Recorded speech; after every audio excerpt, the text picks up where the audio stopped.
It seems to me that many of the problems that we seem to encounter and obstacles to progress arise from failures to understand the limits of philosophical methods. At the moment, we're stuck with a problem about the mark of action. We want to know what distinguishes actions from things that merely happen. But we seem to be in a situation where there are multiple equally coherent answers. And it's almost as if all we can do is just choose a winner. And that can't be right at all. That's no way to knowledge. I think the reason that we're stuck here is because we're relying on narrowly philosophical methods. And those methods are just not the right methods to take us to knowledge in this case, all by themselves. But first of all, what are philosophical methods? Well, here's what I think philosophers do, and I'd be very happy if you think there's something I'm missing here, let me know so that I can add it to the list. But as far as I'm aware, these are the things that philosophers do. They do informal observation, including self-observation. They look around and they notice things, they listen to things, they read novels and so on.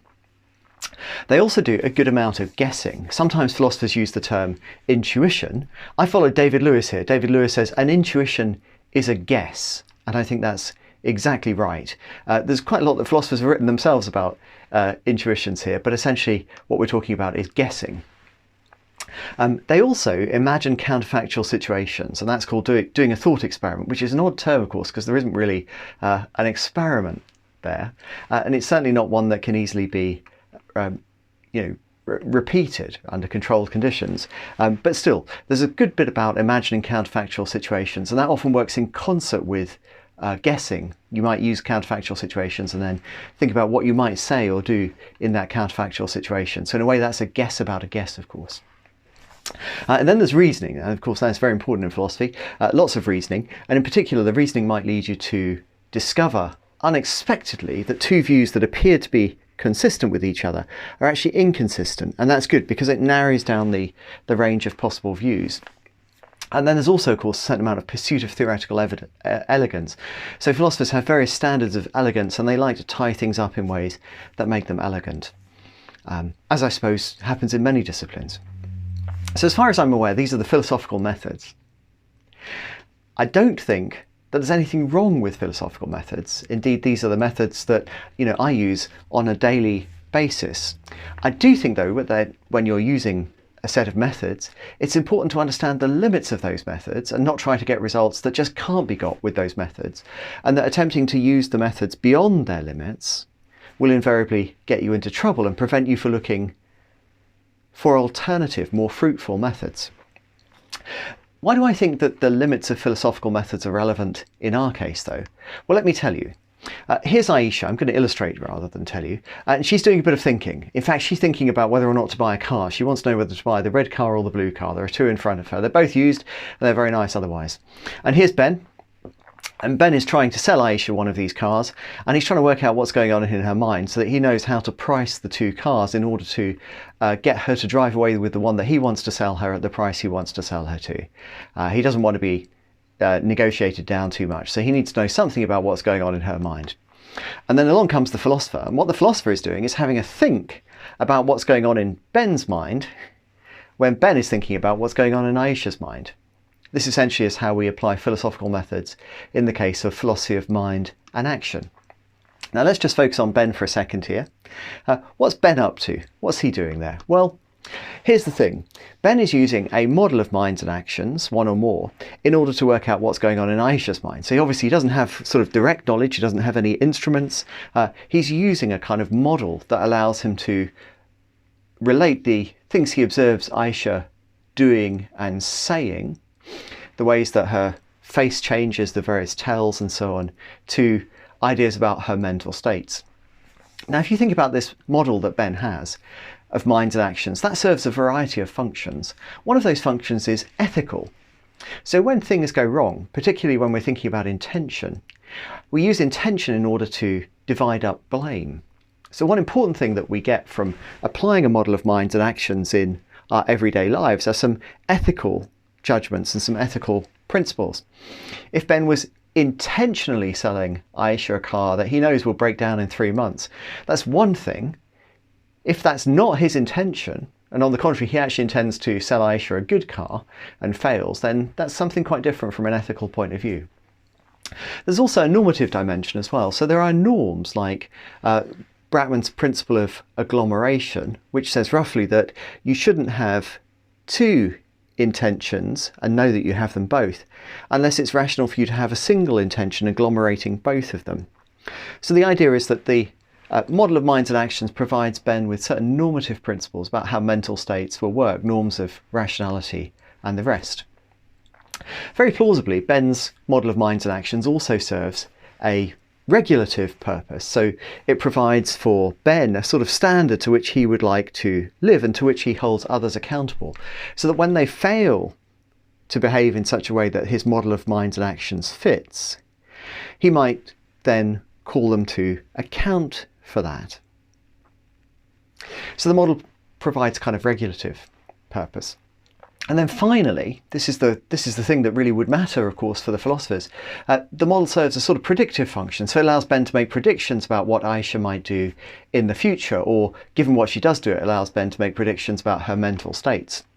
Now, if you think about the different functions of Ben's model of minds and actions, or indeed anyone's ordinary model of minds and actions, the predictive is probably only a fairly small part of that. It's not the whole story here. So the ordinary thinking about minds and actions is something quite different from a scientific theory, where accuracy is paramount. As far as ethical, normative, regulative concerns go, accuracy is not paramount. That's not the primary concern. As far as prediction, of course, you might think, well, their accuracy is paramount. But even there, that isn't quite true. Because any predictive process that's used by ordinary humans in real situations will require making a trade-off between speed and accuracy. Ben has to get the prediction fast enough that he can respond to Aisha's actions in real time. So in order to achieve that, he probably isn't just concerned with accuracy. He needs to trade off some accuracy in order to get some speed. All cognitive processes face a speed versus accuracy trade-off. Those which, like the model of minds and actions, are used in real time, need to sacrifice quite a bit of accuracy probably in order to be fast enough to operate at the speed at which the actions are occurring around you, because you need to be able to respond to those by initiating your own actions. So we're making predictions at the speed of action. It's unlikely here that accuracy is particularly high. So here's the thing. It's Ben's model of minds and actions that's providing the input to the philosopher, who's using philosophical methods to derive a truth about the nature of intention or the nature of action or some other claim about minds. How's that likely to work out for us? Not very well, I want to suggest. So why are we stuck? Here's why I think we're stuck. Philosophical methods alone are not likely to yield discoveries which answer our question. We're using the wrong methods, or rather we might be using the right methods, but we're not using all of the methods that we need to be using. Now that's the main message here, but let me go on a fraction here, because I think we can draw a connection to physical cognition which is useful as an optional extension. I want to suggest that relying on philosophers to characterize actions would be like relying entirely on Aristotelians to characterize physical forces. Here's Descartes at the beginning of the world. I should say, I think it's a great tragedy that you study Descartes' Meditations in your first year of philosophy. I think that's one of Descartes' weakest books, and also one that was particularly hard to understand, written under very difficult conditions for Descartes. He was sort of oppressed religiously, wasn't he? And so on. When you read The World, which Descartes never published quite sensibly, given what might have happened to the book and perhaps even to him at the time, you see something a bit more about Descartes' deeper thinking.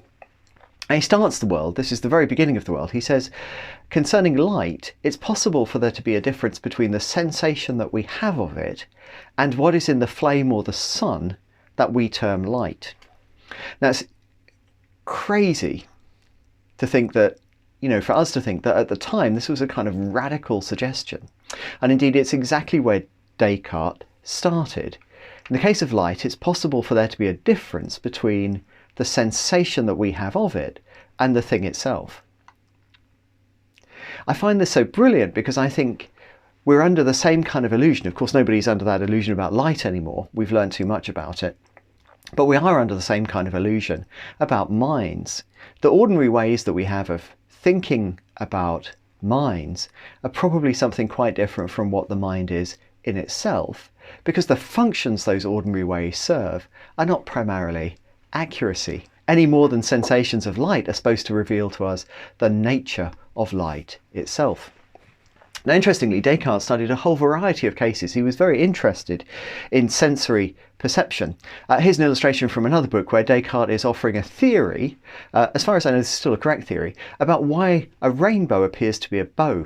So Descartes was really fascinated by cases where sensory perceptions have one characteristic, for example, the bowness of the rainbow, which doesn't appear to have any obvious counterpart in the physical phenomena. And then there's a problem to understand why there would be that bowing of the rainbow, to explain that by reference to the nature of the sensory organs and the nature of the physical phenomena. Very sensible and interesting project. Not one, of course, that you can do just by some process of introspection or guessing. You have to do some physics and you have to do some mathematics. Aha! So Descartes' big thing, I think, is not scepticism at all. I think the sceptical stuff in Descartes is a bit of a red herring, actually, and not something I think Descartes himself took all that seriously. It was really a means to an end for Descartes. I think the big thing in Descartes is this: sensory perceptions don't reveal the nature of physical phenomena. That was his big campaign. That was the kind of revolution that Descartes brought to us. He got people to see that we wouldn't understand something about the nature of the physical by focusing just on sensory perceptions, as people had been doing for hundreds of years before. But we needed a new approach based on mathematics, using mathematics as a tool to study the physical phenomena themselves, rather than relying on perception. And you can see where I'm going with this. I'm suggesting that there's an analogy to the way that some people have been attempting to do philosophy of mind and action. But let me push this a little bit further by drawing your attention to a phenomenon called representational momentum. See, in thinking of Descartes, we're thinking relatively narrowly about perception, but representational momentum allows us to get at the forces or the processes which underpin intuitions about physical phenomena, guesses. So what's representational momentum? In a way, it's kind of a joke. I can illustrate this best by showing you an experiment. So here's an experiment to illustrate what representational momentum is. Haven't told you what representational momentum is, but here's what you do. What I do is, first of all, I show you a rectangle on a screen, and for about a quarter of a second, I think that rectangle appears. And then for the next quarter of a second, show you the rectangle slightly tilted. So I've just tilted that rectangle just a few degrees, and then I tilt it even further. And now comes a tone, and when the third rectangle appears, you have to tell me whether the third rectangle, this is the probe stimulus, is aligned in just the same way as the one that you previously saw. So is this rectangle aligned in the same way as this rectangle, or has the rectangle's position shifted? And what you find here is that people tend to report that the rectangle is in the same position as they last saw it if the rectangle is actually moved slightly further in the direction of motion. So this is representational momentum. After you've seen an object and the visual stimulus has now been removed, the representation in you of that object continues to move, as it were. And of course, the representation itself isn't moving. What you're doing is representing the momentum, the continued momentum of the object. So that's why I say representational momentum is a kind of a joke. But roughly speaking, what's happening is that after you've stopped seeing the object, a moving object, that object continues to move in you. So here are the results. And what you can see here, absolutely, this is where the probe stimulus was in exactly the same position as the last thing that you saw. And what you see is that people are actually more likely to report that the position is the same when it's moved a further 2 degrees around than when it's exactly where it was. And this is absolutely typical of representational momentum. So here's some evidence for that phenomenon, that people mentally continue to move an object which was moving even after the visual information has gone away. Now, why am I telling you about representational momentum? Well, it's interesting because it allows us to get in a fairly clear way at what people intuitively are thinking about physical phenomena and why they have intuitive guesses. So here's a famous paradigm in which an object is launched vertically. And the question is, how much will that object slow down as it's launched vertically? Now, if we can control for shape and density, you might think, okay, so think about a smaller object and a larger object, keeping shape and density fixed. As you launch the two things vertically, will the smaller one decelerate faster than the larger one? Or conversely, or will they decelerate at the same rate? Now, what people who are not experts, and what Aristotelians famously thought, was that the larger object will decelerate more rapidly than the smaller object. What Newtonian physics tell us, and indeed any modern model of the physical will tell us, is actually the truth. It will tell us that if we ignore air resistance, then the objects will decelerate at the same rate. And if we take into account air resistance, then actually the smaller object will decelerate faster than the larger object. Now, why are we interested in that? Well, we can use representational momentum to probe how people's broadly perceptual systems are representing the movements of the two objects. What we can do is to launch the objects initially and then test how strong the representational momentum effect is. And when Kozevnikov and Hegarty did that, what they found is that the representational momentum effects indeed predicted, the representational momentum effects predicted that the larger object would decelerate more rapidly than the smaller object. And that was true in both novices and experts. Novices and experts performed about the same with respect to representational momentum, even though the experts knew full well that the objects would not decelerate differently. Certainly the smaller one would not the larger one would not decelerate more than the faster one. That's definitely the wrong answer. Whereas the novices indeed held that view. So what we see here is something very beautiful.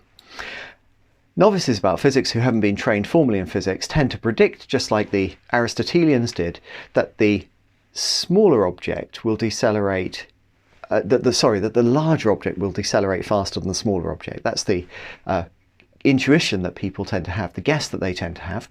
And that seems to be a consequence of the way that the processes predicting the behaviour of physical objects which underpin representational momentum work. So it would explain why people tend to have that view, unless they've been educated, given a scientific training, in which case they will know that that view is false. Why am I going on about this? Well, what we're seeing here is this.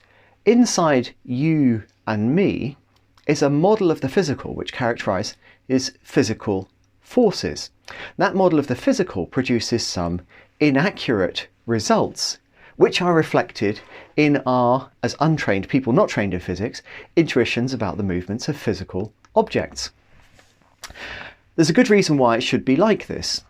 Kozevnikov and Hegarty point out that having this incorrect model of the physical in us will actually enable us to avoid a time-consuming analysis, to extrapolate on the basis of imperceptible forces such as friction and air resistance would, they say, require a time-consuming analysis. Surely it would. But the extrapolation should be fast and effortless, because after all, I want to catch that thing that I am chasing, right? I'm chasing some animal that perhaps I'm going to eat later, or I'm running away from somebody trying to escape them. I need stuff to be fast here.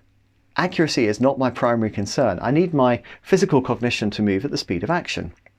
Impetus theory, the wrong answer, allows us to extrapolate objects' motion quickly without large demands on attentional resources. And indeed, that theory will get things right in a wide variety of everyday cases. Launching objects vertically is not something which is actually very common in our evolutionary history. Most of the time things are moving sideways, and in that case the predictions of the impetus theory will actually be pretty accurate. It's only in these kind of edge cases, evolutionary relatively unusual cases, objects being launched vertically, where we have problems. Great. So we've got a very good reason why you and I should have processes modelling the physical in ours, which generate incorrect results in some cases and lead to these false guesses. So here's my thought. The processes which underpin intuitions in us, like all processes, involve trade-offs between speed and accuracy. And those trade-offs are shaped by our evolutionary history. Of course they are. If we're uncritically guided by those processes, then we're going to be limited to Aristotelian theories of the physical. Now here's the funny thing, almost nobody today thinks that using philosophical methods alone is the right way to generate knowledge about the physical. Not that philosophical methods have no place at all, but relying on those alone will not give you knowledge of the physical. And yet, when it comes to minds and actions, people take a different view. We're then stuck with Aristotelian theories of the mental. That's the natural result of relying just on intuitions.